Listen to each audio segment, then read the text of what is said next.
दशरथकृतं शनिस्तोत्रं प्रसन्नो यदि मे सौरे एकश्चास्तु वरः परः रोहिणीं भेदयित्वा तु न गन्तव्यं कदाचन सरितः सागरा यावच्चन्द्रार्कमेदिनी याचितं तु महासौरे नन्यमिक्षाम्यहम् एवमस्तु शनिप्रोक्तं वरलब्ध्वा तु शाश्वतं प्राप्यैवं तु वरं राजा कृतकृत्यो भवत्तदा पुनरेवाब्रवीत्तुष्टो वरं वरमसुव्रत नमः कृष्णाय नीलाय शितिकण्ठनिभाय च नमः कालाग्निरूपाय कृतान्ताय च वै नमः नमो निर्मांसदेहाय दीर्घश्मश्रुजटाय च नमो विशालनेत्राय शुष्कोदरभयाकृते नमः पुष्कलगात्राय स्थूलरोम्डेऽथ वै नमः नमो दीर्घाय शुष्काय कालदंष्ट्र नमोऽस्तु ते नमस्ते कोटराक्षाय दुर्निरीक्ष्याय वै नमः नमो घोराय रौद्राय भीषणाय कपालिने नमस्ते सर्वभक्षाय बलीमुख नमोऽस्तु ते सूर्यपुत्र नमस्तेस्तु भास्करे भयदाय च अधोदृष्टेः नमस्तेस्तु संवर्तक नमोऽस्तु ते नमो मन्दगते तुभ्यं निस्त्रिंशाय नमोऽस्तु ते तपसा दग्धदेहाय नित्यं योगरताय च नमो नित्यं क्षुधार्ताय अतृप्ताय च वै नमः ज्ञानचक्षुर्नमस्तेस्तु कश्यपात्मजसूनवे तुष्टो ददासि वैराज्यं रुष्टो हरसि तत्क्षणात् देवासुरमनुष्यांश्च सिद्धविद्याधरोरगाः त्वया विलोकिताः सर्वे नाशं यान्ति समूलतः प्रसाद कुरु मे सौरे वरदो भव भास्करे एवं स्तुतस्तदा सौरिर्ग्रहराजो महाबलः प्रसन्नो यदि मे सौरे वरं देहि ममेप्सितम् अद्य प्रभृति पिङ्गाक्ष पीडा देया न कस्यचित् श्रीनारायणस्तोत्रम् नारायणाय शुद्धाय शाश्वताय ध्रुवाय च भूतभव्यभवेशाय शिवाय शिवमूर्तये शिवयोनेः शिवाद्यायि शिवपूज्यतमाय च घोररूपाय महते युगान्तकरणाय च विश्वाय विश्वदेवाय विश्वेशाय महात्मने सहस्रोदरपादाय सहस्रनयनाय च सहस्रबाहवे चैव सहस्रवदनाय च शुचिस्रवाय महते ऋतुसंवत्सराय च ऋग्यजुःसामवक्त्राय अथर्वशिरसे नमः ऋषिकेशाय कृष्णाय द्रुहिडोरुक्रमाय च बृहद्वेगाय तार्क्ष्याय वराहायैकशृङ्गिणे शिपिविष्टाय सत्याय हरयेथ शिखण्डिने हुताशायोर्ध्ववक्त्राय रौद्रानीकाय साधवे सिन्धवे सिन्धुवर्षघ्ने देवानां सिन्धवे नमः गरुत्मते त्रिनेत्राय सुधर्माय वृषाकृते सम्राडुग्रे संकृतये विरजे संभवे भवे वृषाय वृषरूपाय विभवे भूर्भुवाय च दीप्तसृष्टाय यज्ञाय स्थिराय स्थविराय च अच्युताय तुषाराय वीराय च समाय च जिष्टवे पुरुहूताय वसिष्ठाय वराय च सत्येशाय सुरेशाय हरयेथ शिखण्डिने बर्हिषाय वरेण्याय वसवे विश्ववेधसे किरीटिने सुकेशाय वासुदेवाय शुष्मिणे बृहद्दुःख्यसुषेणाय युग्मे दुन्दुभये तथा भये सखाय विभवे भरद्वाजाभयाय च भास्कराय च चन्द्राय पद्मनाभाय भूरिणे पुनर्वसुभृतत्वाय जीवप्रभविषाय च वषट्काराय स्वाहाय स्वधाय निधनाय च ऋचे च यजुषे साम्ने त्रैलोक्यपतये नमः। श्रीपद्मायात्मसदृशे धरणीधारणे परे सौम्या सौम्यस्वरूपाय सौम्ये सुमनसे नमः। विश्वाय च सुविश्वाय विश्वरूपधराय च केशवाय सुकेशाय रश्मिकेशाय भूरिणे हिरण्यगर्भाय नमः। सौम्याय वृषरूपिणे नारायणाग्र्यवपुषे पुरुहूताय वज्रिणे वर्मिणे वृषसेनाय धर्मसेनाय रोधसे मुनये ज्वरमुक्तायै ज्वराधिपतये नमः। अनेत्राय त्रिनेत्राय पिङ्गलाय विडूर्मिणे तपोब्रह्मनिधानाय युगपर्यायिणे नमः। शरणाय शरण्याय शक्तेष्टशरणाय च नमः। सर्वभवेशाय भूतभव्यभवाय च पाहि मां देवदेवेश कोऽप्यजोऽसि सनातनः। एवं गतोऽस्मि शरणं शरण्यं ब्रह्मयोनिनां स्तव्यं स्तवं स्तुतवतस्तत्तमो मे प्रणश्यत। श्रीनवग्रहस्तोत्रम् जपाकुसुमसङ्काशं काश्यपेयं महाद्युतिं तमोरिं सर्वपापघ्नं प्रणतोऽस्मि दिवाकरं। दधिशङ्खतुषाराभं क्षीरोदार्णवसम्भवं नमामि शशिनं सोमं शम्भोर्मुकुटभूषणं धरणीगर्भसम्भूतं विद्युत्कान्तिसमप्रभं कुमारं शक्तिहस्तं तं मङ्गलं प्रणमाम्यहम्। प्रियङ्गुकलिकाश्यामं रूपेणाप्रतिमं बुधं सौम्यं सौम्यगुणोपेतं तं बुधं प्रणमाम्यहम्। देवानां च ऋषीणां च गुरुं काञ्चनसन्निभं बुद्धिभूतं त्रिलोकेशं तं नमामि बृहस्पतिं। हिमकुन्दमृडालाभं दैत्यानां परमं गुरुं सर्वशास्त्रप्रवक्तारं भार्गवं प्रणमाम्यहम्। नीलाञ्जनसमाभासं रविपुत्रं यमाग्रजं छायामार्तण्डसम्भूतं तं नमामि शनैश्चरम्। अर्धकायं महावीर्यं चन्द्रादित्यविमर्दनं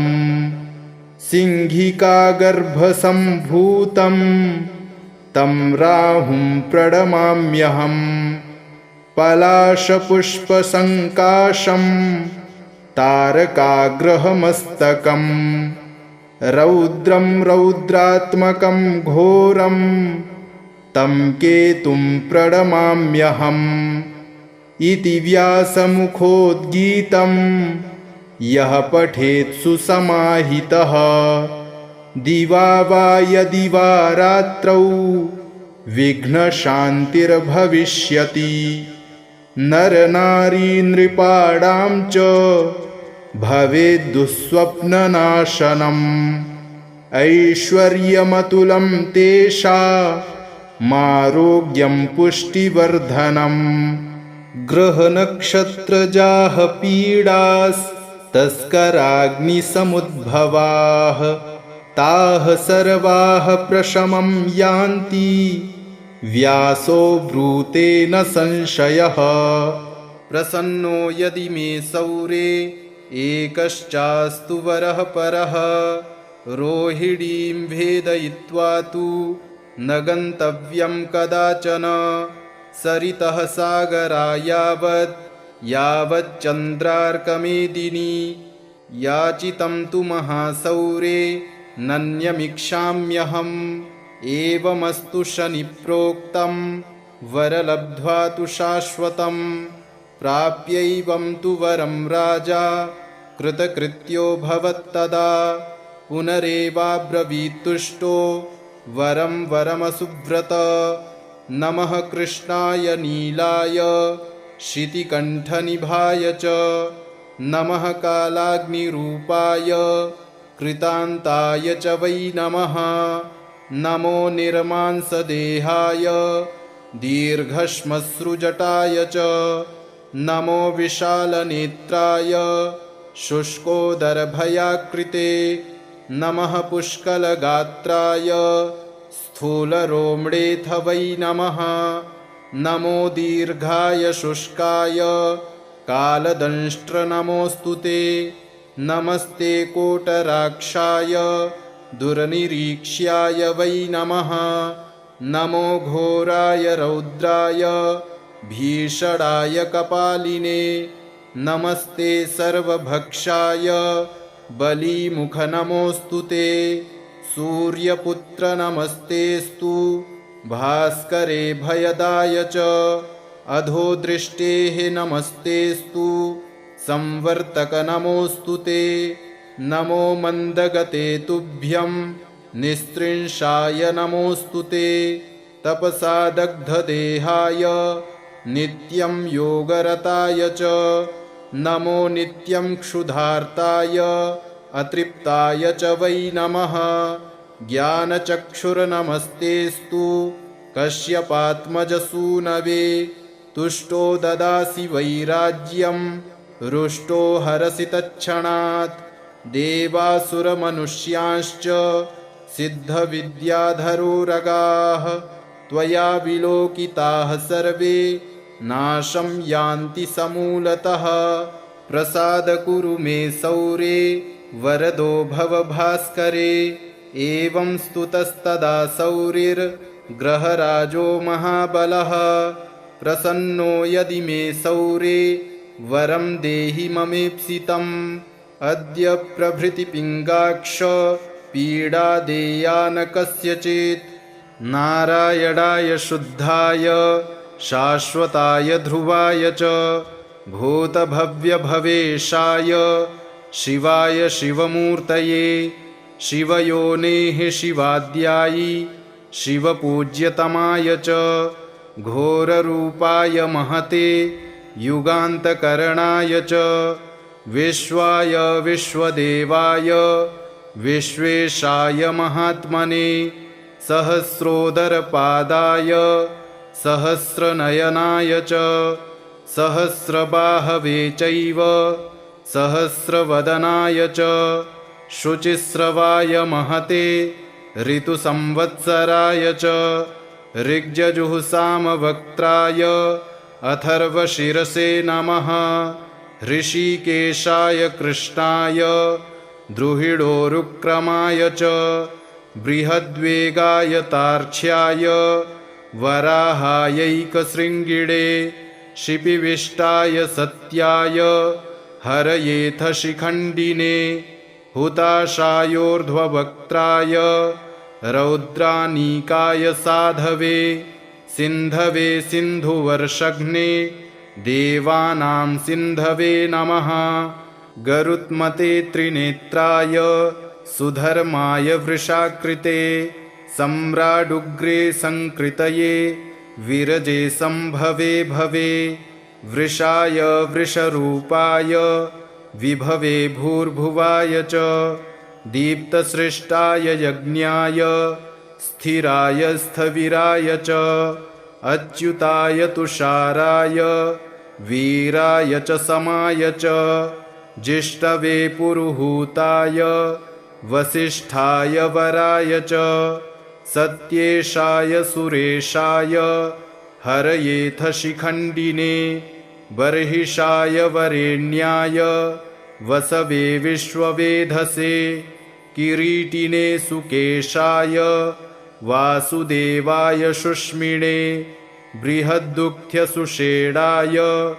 युग्मे दुन्दुभये तथा भये सखाय विभवे भरद्वाजाभयाय च भास्कराय च चन्द्राय पद्मनाभाय भूरिणे पुनर्वसुभृतत्वाय जीवप्रभविषाय च वषट्काराय स्वाहाय स्वधाय निधनाय च ऋचे च यजुषे साम्ने त्रैलोक्यपतये नमः श्रीपद्मायात्मसदृशे धरणीधारणे परे सौम्या सौम्यस्वरूपाय सौम्ये सुमनसे नमः विश्वाय च सुविश्वाय विश्वरूपधराय च केशवाय सुकेशाय रश्मिकेशाय भूरिणे हिरण्यगर्भाय नमः सौम्याय वृषरूपिणे नारायणाग्र्यवपुषे पुरुहूताय वज्रिणे वर्मिणे वृषसेनाय धर्मसेनाय रोधसे मुनये ज्वरमुक्तायै ज्वराधिपतये नमः अनेत्राय त्रिनेत्राय पिङ्गलाय विडूर्मिणे तपोब्रह्मनिधानाय युगपर्यायिणे नमः शरणाय शरण्याय शक्तेष्टशरणाय च नमः सर्वभवेशाय भूतभव्यभवाय च पाहि मां देवदेवेश कोऽप्यजोऽसि सनातनः एवं गतोऽस्मि शरणं शरण्यं ब्रह्मयोनिनां स्तव्यं स्तवं स्तुतवतस्तत्तमो मे प्रणश्यत जपाकुसुमसङ्काशं काश्यपेयं महाद्युतिं तमोरिं सर्वपापघ्नं प्रणतोऽस्मि दिवाकरं दधिशङ्खतुषाराभं क्षीरोदार्णवसम्भवं नमामि शशिनं सोमं शम्भोर्मुकुटभूषणं धरणीगर्भसम्भूतं विद्युत्कान्तिसमप्रभं कुमारं शक्तिहस्तं तं मङ्गलं प्रणमाम्यहं प्रियङ्गुकलिकाश्यामं रूपेणाप्रतिमं बुधं सौम्यं सौम्यगुणोपेतं तं बुधं प्रणमाम्यहं देवानां च ऋषीणां च गुरुं काञ्चनसन्निभं बुद्धिभूतं त्रिलोकेशं तं नमामि बृहस्पतिं हिमकुन्दमृडालाभं दैत्यानां परमं गुरुं सर्वशास्त्रप्रवक्तारं भार्गवं प्रणमाम्यहं नीलाञ्जनसमाभासं रविपुत्रं यमाग्रजं छायामार्तण्डसम्भूतं तं नमामि शनैश्चरम् अर्धकायं महावीर्यं चन्द्रादित्यविमर्दनं सिंहिकागर्भसम्भूतं तं राहुं प्रणमाम्यहं पलाशपुष्पसङ्काशं तारकाग्रहमस्तकम् रौद्रं रौद्रात्मकं घोरं तं केतुं प्रणमाम्यहम् इति व्यासमुखोद्गीतं यः पठेत् सुसमाहितः दिवा वा यदि वा रात्रौ विघ्नशान्तिर्भविष्यति नरनारी नृपाणां च भवेद्दुःस्वप्ननाशनम् ऐश्वर्यमतुलं तेषामारोग्यं पुष्टिवर्धनम् ग्रहनक्षत्रजाः पीडास्तस्कराग्निसमुद्भवाः ताः सर्वाः प्रशमं यान्ति व्यासो ब्रूते न संशयः प्रसन्नो यदि मे सौरे एकश्चास्तु वरः परः रोहिणीं भेदयित्वा तु न गन्तव्यं कदाचन सरितः सागरा यावच्चन्द्रार्कमेदिनी याचितं तु महासौरे नन्यमिक्षाम्यहम् एवमस्तु शनिप्रोक्तं वरलब्ध्वा तु शाश्वतं प्राप्यैवं तु वरं राजा कृतकृत्यो भवत्तदा पुनरेवाब्रवीत्तुष्टो वरं वरमसुव्रत नमः कृष्णाय नीलाय शितिकण्ठनिभाय च नमः कालाग्निरूपाय कृतान्ताय च वै नमः नमो निर्मांसदेहाय दीर्घश्मश्रुजटाय च नमो विशालनेत्राय शुष्कोदरभयाकृते नमः पुष्कलगात्राय स्थूलरोम्णेऽथ वै नमः नमो दीर्घाय शुष्काय कालदंष्ट्र नमोऽस्तु ते नमस्ते कोटराक्षाय दुर्निरीक्ष्याय वै नमः नमो घोराय रौद्राय भीषणाय कपालिने नमस्ते सर्वभक्षाय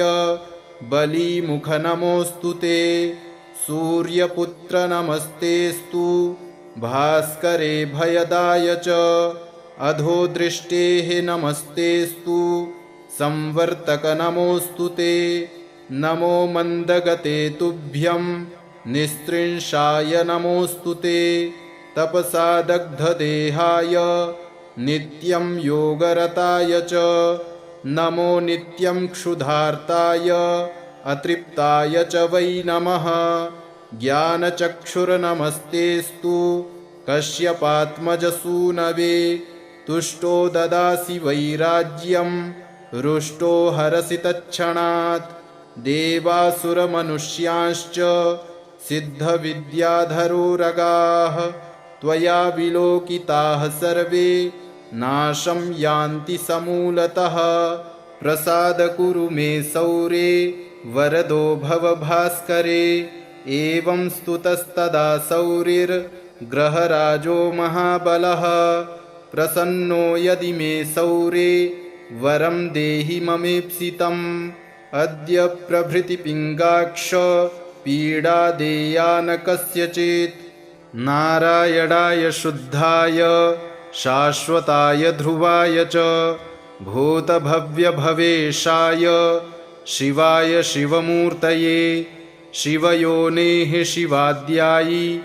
शिवपूज्यतमाय च घोररूपाय महते युगान्तकरणाय च विश्वाय विश्वदेवाय विश्वेशाय महात्मने सहस्रोदरपादाय सहस्रनयनाय च सहस्रबाहवे चैव सहस्रवदनाय च शुचिस्रवाय महते ऋतुसंवत्सराय च ऋग्यजुःसामवक्त्राय अथर्वशिरसे नमः ऋषिकेशाय कृष्णाय द्रुहिडोरुक्रमाय च बृहद्वेगाय तार्क्ष्याय वराहायैकशृङ्गिणे शिपिविष्टाय सत्याय हरयेथ शिखण्डिने हुताशायोर्ध्ववक्त्राय रौद्रानीकाय साधवे सिन्धवे सिन्धुवर्षघ्ने देवानां सिन्धवे नमः गरुत्मते त्रिनेत्राय सुधर्माय वृषाकृते सम्राडुग्रे संकृतये विरजे संभवे भवे वृषाय वृषरूपाय विभवे भूर्भुवाय च दीप्तसृष्टाय यज्ञाय स्थिराय स्थविराय च अच्युताय तुषाराय वीराय च समाय च जिष्टवे पुरुहूताय वसिष्ठाय वराय च सत्येशाय सुरेशाय हरयेथ शिखण्डिने बर्हिषाय वरेण्याय वसवे विश्ववेधसे किरीटिने सुकेशाय वासुदेवाय शुष्मिणे बृहद्दुःख्यसुषेणाय युग्मे दुन्दुभये तथा भये सखाय विभवे भरद्वाजाभयाय च भास्कराय च चन्द्राय पद्मनाभाय भूरिणे पुनर्वसुभृतत्वाय जीवप्रभविषाय च वषट्काराय स्वाहाय स्वधाय निधनाय च ऋचे च यजुषे साम्ने त्रैलोक्यपतये नमः श्रीपद्मायात्मसदृशे धरणीधारणे परे सौम्या सौम्यस्वरूपाय सौम्ये सुमनसे नमः विश्वाय च सुविश्वाय विश्वरूपधराय च केशवाय सुकेशाय रश्मिकेशाय भूरिणे हिरण्यगर्भाय नमः सौम्याय वृषरूपिणे नारायणाग्र्यवपुषे पुरुहूताय वज्रिणे वर्मिणे वृषसेनाय धर्मसेनाय रोधसे मुनये ज्वरमुक्तायै ज्वराधिपतये नमः अनेत्राय त्रिनेत्राय पिङ्गलाय विडूर्मिणे तपोब्रह्मनिधानाय युगपर्यायिणे नमः शरणाय शरण्याय शक्तेष्टशरणाय च नमः सर्वभवेशाय भूतभव्यभवाय च पाहि मां देवदेवेश कोऽप्यजोऽसि सनातनः एवं गतोऽस्मि शरणं शरण्यं ब्रह्मयोनिनां स्तव्यं स्तवं स्तुतवतस्तत्तमो मे प्रणश्यत जपाकुसुमसङ्काशं काश्यपेयं महाद्युतिं तमोरिं सर्वपापघ्नं प्रणतोऽस्मि दिवाकरं दधिशङ्खतुषाराभं क्षीरोदार्णवसम्भवं नमामि शशिनं सोमं शम्भोर्मुकुटभूषणं धरणीगर्भसम्भूतं विद्युत्कान्तिसमप्रभं कुमारं शक्तिहस्तं तं मङ्गलं प्रणमाम्यहं प्रियङ्गुकलिकाश्यामं रूपेणाप्रतिमं बुधं सौम्यं सौम्यगुणोपेतं तं बुधं प्रणमाम्यहं देवानां च ऋषीणां च गुरुं काञ्चनसन्निभं बुद्धिभूतं त्रिलोकेशं तं नमामि बृहस्पतिं हिमकुन्दमृडालाभं दैत्यानां परमं गुरुं सर्वशास्त्रप्रवक्तारं भार्गवं प्रणमाम्यहं नीलाञ्जनसमाभासं रविपुत्रं यमाग्रजं छायामार्तण्डसम्भूतं तं नमामि शनैश्चरं अर्धकायं महावीर्यं चन्द्रादित्यविमर्दनम् सिंहिकागर्भसम्भूतं तं राहुं प्रणमाम्यहम् पलाशपुष्पसङ्काशं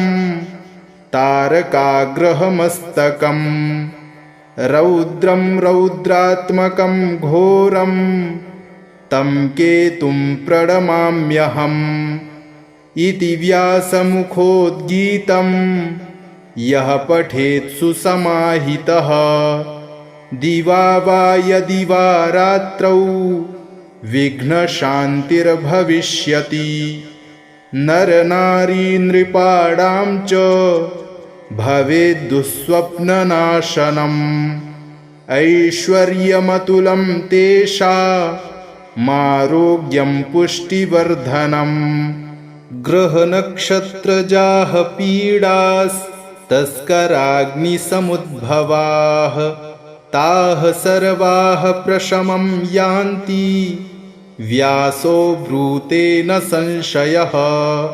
प्रसन्नो यदि मे सौरे एकश्चास्तु वरः परः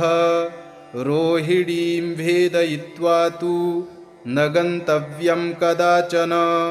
सरितः सागरा यावच्चन्द्रार्कमेदिनी याचितं तु महासौरे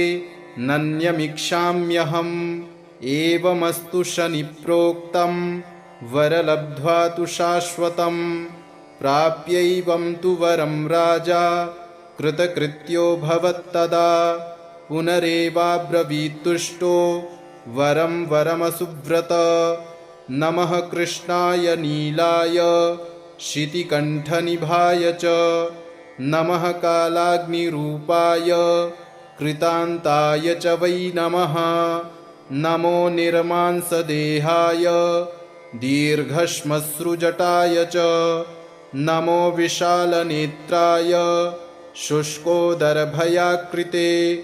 नमः पुष्कलगात्राय स्थूलरोम्णेऽथ वै नमः नमो दीर्घाय शुष्काय कालदंष्ट्रनमोऽस्तु ते नमस्ते कोटराक्षाय दुर्निरीक्ष्याय वै नमः नमो घोराय रौद्राय भीषणाय कपालिने नमस्ते सर्वभक्षाय बलीमुखनमोऽस्तु ते सूर्यपुत्र नमस्तेस्तु भास्करे भयदाय च अधोदृष्टेः नमस्तेस्तु संवर्तक नमोऽस्तु ते नमो मन्दगते तुभ्यं निस्त्रिंशाय नमोऽस्तु ते तपसा दग्धदेहाय नित्यं योगरताय च नमो नित्यं क्षुधार्ताय अतृप्ताय च वै नमः ज्ञानचक्षुर्नमस्तेस्तु कश्यपात्मजसूनवे तुष्टो ददासि वैराज्यं रुष्टो हरसि तत्क्षणात् देवासुरमनुष्यांश्च सिद्धविद्याधरोरगाः त्वया विलोकिताः सर्वे नाशं यान्ति समूलतः प्रसाद कुरु मे सौरे वरदो भव भास्करे एवं स्तुतस्तदा सौरिर्ग्रहराजो महाबलः प्रसन्नो यदि मे सौरे वरं देहि ममेप्सितम् अद्य प्रभृति पिङ्गाक्ष पीडा देया न कस्यचित् नारायणाय शुद्धाय शाश्वताय ध्रुवाय च भूतभव्यभवेशाय शिवाय शिवमूर्तये शिवयोनेः शिवाद्यायि शिवपूज्यतमाय च घोररूपाय महते युगान्तकरणाय च विश्वाय विश्वदेवाय विश्वेशाय महात्मने सहस्रोदरपादाय सहस्रनयनाय च सहस्रबाहवे चैव सहस्रवदनाय च शुचिस्रवाय महते ऋतुसंवत्सराय च ऋग्यजुःसामवक्त्राय अथर्वशिरसे नमः ऋषिकेशाय कृष्णाय द्रुहिडोरुक्रमाय च बृहद्वेगाय तार्क्ष्याय वराहायैकशृङ्गिणे शिपिविष्टाय सत्याय हरयेथ शिखण्डिने हुताशायोर्ध्ववक्त्राय रौद्रानीकाय साधवे सिन्धवे सिन्धुवर्षघ्ने देवानां सिन्धवे नमः गरुत्मते त्रिनेत्राय सुधर्माय वृषाकृते सम्राडुग्रे संकृतये विरजे संभवे भवे वृषाय वृषरूपाय विभवे भूर्भुवाय च दीप्तसृष्टाय यज्ञाय स्थिराय स्थविराय च अच्युताय तुषाराय वीराय च समाय च जिष्टवे पुरुहूताय वसिष्ठाय वराय च सत्येशाय सुरेशाय हरयेथ शिखण्डिने बर्हिषाय वरेण्याय वसवे विश्ववेधसे किरीटिने सुकेशाय वासुदेवाय शुष्मिणे बृहद्दुःख्यसुषेणाय युग्मे दुन्दुभये तथा भये सखाय विभवे भरद्वाजाभयाय च भास्कराय च चन्द्राय पद्मनाभाय भूरिणे पुनर्वसुभृतत्वाय जीवप्रभविषाय च वषट्काराय स्वाहाय स्वधाय निधनाय च ऋचे च यजुषे साम्ने त्रैलोक्यपतये नमः श्रीपद्मायात्मसदृशे धरणीधारणे परे सौम्या सौम्यस्वरूपाय सौम्ये सुमनसे नमः विश्वाय च सुविश्वाय विश्वरूपधराय च केशवाय सुकेशाय रश्मिकेशाय भूरिणे हिरण्यगर्भाय नमः सौम्याय वृषरूपिणे नारायणाग्र्यवपुषे पुरुहूताय वज्रिणे वर्मिणे वृषसेनाय धर्मसेनाय रोधसे मुनये ज्वरमुक्तायै ज्वराधिपतये नमः अनेत्राय त्रिनेत्राय पिङ्गलाय विडूर्मिणे तपोब्रह्मनिधानाय युगपर्यायिणे नमः शरणाय शरण्याय शक्तेष्टशरणाय च नमः सर्वभवेशाय भूतभव्यभवाय च पाहि मां देवदेवेश कोऽप्यजोऽसि सनातनः एवं गतोऽस्मि शरणं शरण्यं ब्रह्मयोनिनां स्तव्यं स्तवं स्तुतवतस्तत्तमो मे प्रणश्यत जपाकुसुमसङ्काशं काश्यपेयं महाद्युतिं तमोरिं सर्वपापघ्नं प्रणतोऽस्मि दिवाकरं दधिशङ्खतुषाराभं क्षीरोदार्णवसम्भवं नमामि शशिनं सोमं शम्भोर्मुकुटभूषणं धरणीगर्भसम्भूतं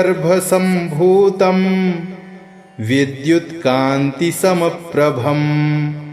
कुमारं शक्तिहस्तं तं मङ्गलं प्रणमाम्यहं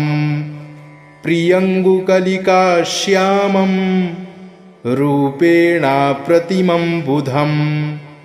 सौम्यं सौम्यगुणोपेतं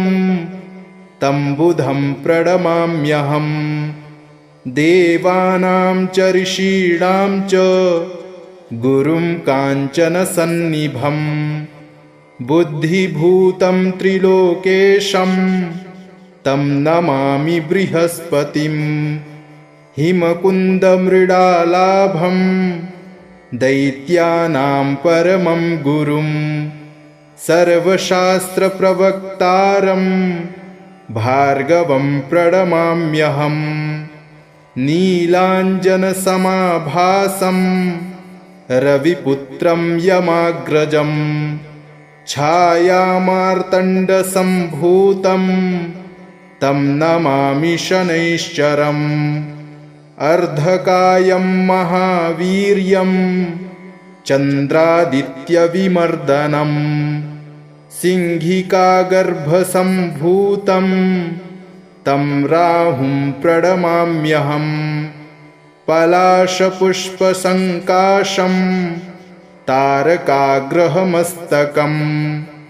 रौद्रं रौद्रात्मकं घोरं तं केतुं प्रणमाम्यहम् इति व्यासमुखोद्गीतं यः पठेत् सुसमाहितः दिवा वा यदि वा रात्रौ विघ्नशान्तिर्भविष्यति नरनारी नृपाणां च भवेद्दुःस्वप्ननाशनम् ऐश्वर्यमतुलं तेषामारोग्यं पुष्टिवर्धनम् ग्रहनक्षत्रजाः पीडास्तस्कराग्निसमुद्भवाः ताः सर्वाः प्रशमं यान्ति व्यासो ब्रूते न संशयः प्रसन्नो यदि मे सौरे एकश्चास्तु वरः परः रोहिणीं भेदयित्वा तु न गन्तव्यं कदाचन सरितः सागरा यावच्चन्द्रार्कमेदिनी याचितं तु महासौरे नन्यमिक्षाम्यहम् एवमस्तु शनिप्रोक्तं वरलब्ध्वा तु शाश्वतं प्राप्यैवं तु वरं राजा कृतकृत्यो भवत्तदा पुनरेवाब्रवीत्तुष्टो वरं वरमसुव्रत नमः कृष्णाय नीलाय शितिकण्ठनिभाय च नमः कालाग्निरूपाय कृतान्ताय च वै नमः नमो निर्मांसदेहाय दीर्घश्मश्रुजटाय च नमो विशालनेत्राय शुष्कोदरभयाकृते नमः पुष्कलगात्राय स्थूलरोम्णेऽथ वै नमः नमो दीर्घाय शुष्काय कालदंष्ट्रनमोऽस्तु ते नमस्ते कोटराक्षाय दुर्निरीक्ष्याय वै नमः नमो घोराय रौद्राय भीषणाय कपालिने नमस्ते सर्वभक्षाय बलीमुखनमोऽस्तु ते सूर्यपुत्र नमस्तेस्तु भास्करे भयदाय च अधोदृष्टेः नमस्तेस्तु संवर्तक नमोऽस्तु ते नमो मन्दगते तुभ्यं निस्त्रिंशाय नमोऽस्तु ते तपसा दग्धदेहाय नित्यं योगरताय च नमो नित्यं क्षुधार्ताय अतृप्ताय च वै नमः ज्ञानचक्षुर्नमस्तेस्तु कश्यपात्मजसूनवे तुष्टो ददासि वैराज्यं रुष्टो हरसि तत्क्षणात् देवासुरमनुष्यांश्च सिद्धविद्याधरोरगाः त्वया विलोकिताः सर्वे नाशं यान्ति समूलतः प्रसाद कुरु मे सौरे वरदो भव भास्करे एवं स्तुतस्तदा सौरिर्ग्रहराजो महाबलः प्रसन्नो यदि मे सौरे वरं देहि ममेप्सितम् अद्य प्रभृतिपिङ्गाक्ष पीडा देया न कस्यचित् नारायणाय शुद्धाय शाश्वताय ध्रुवाय च भूतभव्यभवेशाय शिवाय शिवमूर्तये शिवयोनेः शिवाद्यायि शिवपूज्यतमाय च घोररूपाय महते युगान्तकरणाय च विश्वाय विश्वदेवाय विश्वेशाय महात्मने सहस्रोदरपादाय सहस्रनयनाय च सहस्रबाहवे चैव सहस्रवदनाय च शुचिस्रवाय महते ऋतुसंवत्सराय च ऋग्यजुःसामवक्त्राय अथर्वशिरसे नमः। ऋषिकेशाय कृष्णाय द्रुहिडोरुक्रमाय च बृहद्वेगाय तार्क्ष्याय वराहायैकशृङ्गिणे शिपिविष्टाय सत्याय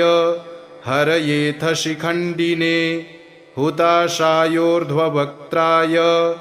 रौद्रानीकाय साधवे सिन्धवे सिन्धुवर्षघ्ने देवानां सिन्धवे नमः। गरुत्मते त्रिनेत्राय सुधर्माय वृषाकृते सम्राडुग्रे संकृतये विरजे संभवे भवे वृषाय वृषरूपाय विभवे भूर्भुवाय च दीप्तसृष्टाय यज्ञाय स्थिराय स्थविराय च अच्युताय तुषाराय वीराय च समाय च जिष्टवे पुरुहूताय वसिष्ठाय वराय च सत्येशाय सुरेशाय हरयेथ शिखण्डिने बर्हिषाय वरेण्याय वसवे विश्ववेधसे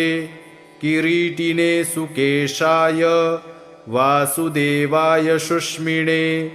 बृहद्दुःख्यसुषेणाय युग्मे दुन्दुभये तथा भये सखाय विभवे भरद्वाजाभयाय च भास्कराय च चन्द्राय पद्मनाभाय भूरिणे पुनर्वसुभृतत्वाय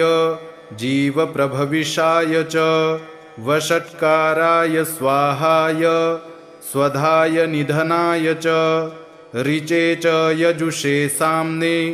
त्रैलोक्यपतये नमः। श्रीपद्मायात्मसदृशे धरणीधारणे परे सौम्या सौम्यस्वरूपाय सौम्ये सुमनसे नमः। विश्वाय च सुविश्वाय विश्वरूपधराय च केशवाय सुकेशाय रश्मिकेशाय भूरिणे हिरण्यगर्भाय नमः। सौम्याय वृषरूपिणे नारायणाग्र्यवपुषे पुरुहूताय वज्रिणे वर्मिणे वृषसेनाय धर्मसेनाय रोधसे मुनये ज्वरमुक्तायै ज्वराधिपतये नमः। अनेत्राय त्रिनेत्राय पिङ्गलाय विडूर्मिणे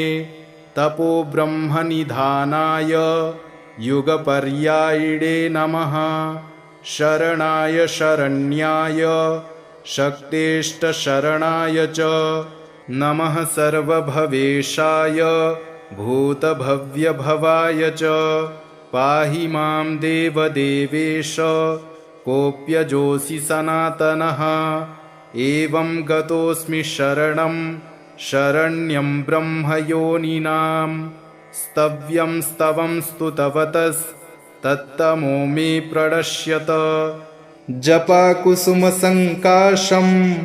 काश्यपेयं महाद्युतिं तमोरिं सर्वपापघ्नं प्रणतोऽस्मि दिवाकरं।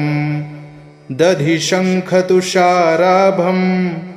क्षीरोदार्णवसम्भवं नमामि शशिनं सोमं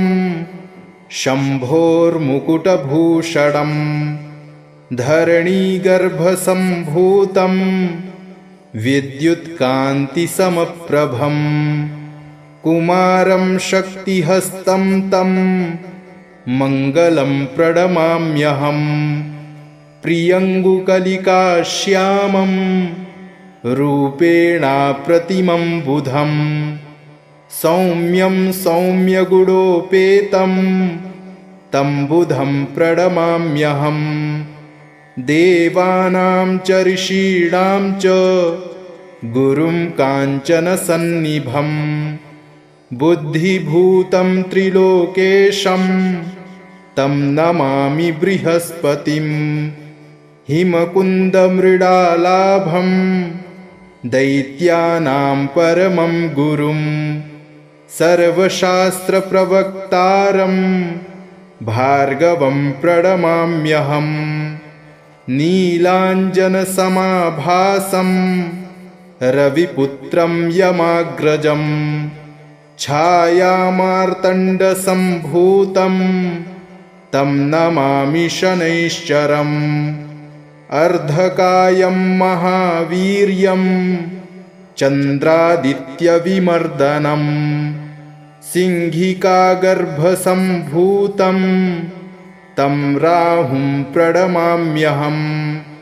पलाशपुष्पसङ्काशं तारकाग्रहमस्तकं रौद्रं रौद्रात्मकं घोरं तं केतुं प्रणमाम्यहम् इति व्यासमुखोद्गीतं यः पठेत् सुसमाहितः दिवा वा यदि वा रात्रौ विघ्नशान्तिर्भविष्यति नरनारी नृपाणां च भवेद्दुःस्वप्ननाशनम् ऐश्वर्यमतुलं तेषामारोग्यं पुष्टिवर्धनम् ग्रहनक्षत्रजाः पीडास्तस्कराग्निसमुद्भवाः ताः सर्वाः प्रशमं यान्ति व्यासो ब्रूते न संशयः इति श्रीव्यासकृतं नवग्रहस्तोत्रं सम्पूर्णम्।